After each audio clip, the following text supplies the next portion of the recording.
Ooh, a summit on technology and opportunity. We've got Zuckerberg, in the White House, and, Stanford.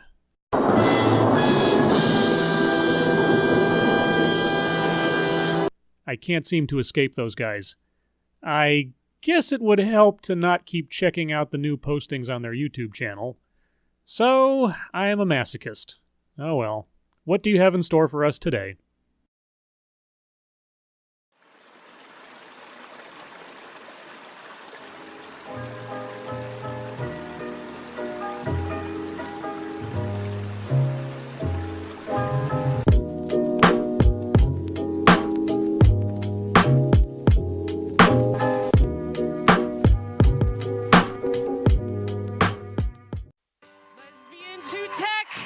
Lesbians who tech. I wasn't aware that tech was a verb. Oh, look, it isn't. I'm just being nitpicky. Let us proceed. Are you ready to do this? Lesbians who tech is different from every convention, conference that's out there. There's nothing that's the same except a bunch of really smart fucking people being in the same place. Well, and that it's based entirely around a specific gender and a specific sexual orientation, neither of which has any bearing on one's ability to, or not to, tech, as it were.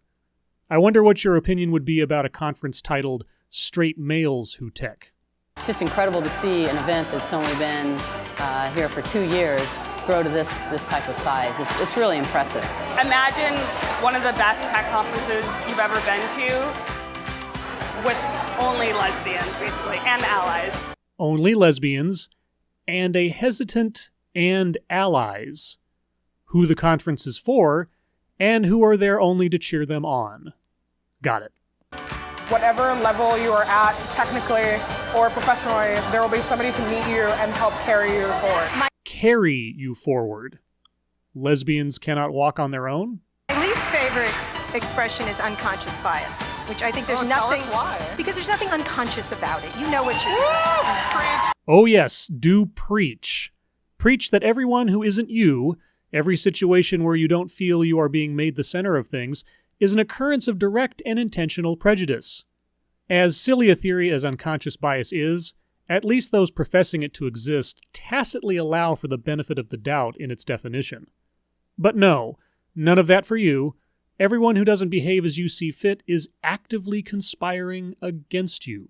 It's really nice to be somewhere where that's not a sausage fest and to really get really smart women involved in technology. Not a sausage fest. Yeah, I often hear men at those men-only tech conferences express relief over there being no vag garden present.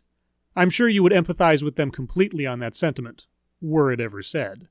It's almost like a TED Talk, except with cooler people. Wow, hear that, Ted? People who do your shows are uncool as hell. I mean, Ramona Pearson wouldn't be caught dead submitting herself to your mediocrity. Would you, Ramona? No, not at all. That's no place for Ramona, because she's cool. The essential aspects of emotion and creativity and transparency and authenticity, these are things that a lot of corporations are just beginning to discover. And Lesbians Who Tech is so far ahead of the game. So prior to your first conference in 2014, most corporations lacked emotion, creativity, transparency, and authenticity. This 2-year-old conference has been ahead of the curve on all of that since 2014. Got it. So what are you going to do to create the world you want to see? What kind of leader are you going to be? Interesting that in answer to the questions, what are you going to do to create the world you want to see, and what kind of leader are you going to be, they cut to a baby boy wearing a shirt branding him as a future lesbro. If this video segment were a person, and the images a speech, I might be inclined to let such a thing go by as a Freudian slip. But someone with a brain edited those things together, so what message would you say you're promoting here? Now, when I first watched this video, this seemed like an endpoint. But, oh no, This video is a twofer. Not only do we get a happy introduction to the conference, but afterward we are treated to what amounts to a TEDx talk. But not a TEDx talk because TED is uncool.